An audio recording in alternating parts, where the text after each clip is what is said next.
শৰৎ মোৰ প্ৰিয় ঋতু। শৰতৰ নিয়ৰ আৰু শেৱালি মোৰ অন্তৰংগ বন্ধু।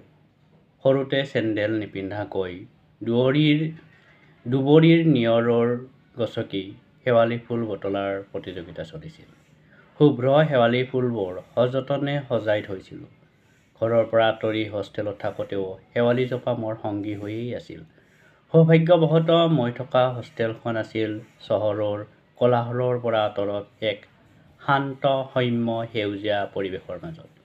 হোষ্টেলৰ তিনিটা ফালেই আগুৰি আছিল সেউজীয়া ধাননি পথাৰে। মোৰ ৰুমৰ সন্মুখতে শৈশৱৰ লগৰী শেৱালিজোপা। শেৱালি ফুলাৰ বতৰত হোষ্টেলৰ বন্ধুবোৰৰ নিয়মিত আড্ডাৰ পৰা আঁতৰি শেৱালিজোপাৰ তলত বহি ৰৈছিলোঁ ঘণ্টাৰ পিছত ঘণ্টা। বিশিষ্ট কবি অজিত ভৰালী ছাৰ, পাতৃপ্ৰতিম কবি বিজু কুমাৰ মৃগৰাজ বৰকাকতিহঁতৰ কবিতাই মনোমোহা কৰি তুলিছিল শৰতৰ সন্ধিয়াবোৰ।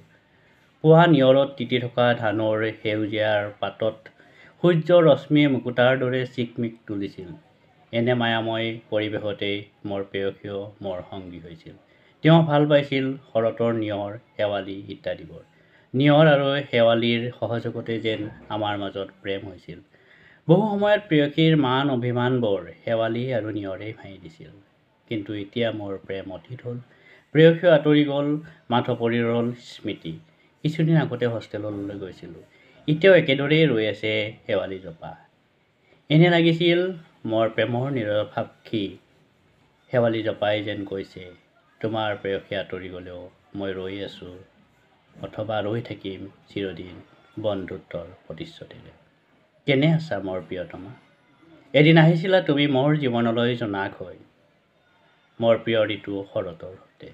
মনত আছেনে পূজাৰ বন্ধত এক্সকাৰছনলৈ যোৱা, টাৱাং, বমডিলা, কলিকতা, দীঘা, আছাম হাউচৰ পথৰ স্পৰ্শ অথবা দীঘাৰ সাগৰৰ ঢৌৰ মাজত তুমি আৰু মই হাতত হাত ধৰি থকা মুহূৰ্তবোৰ?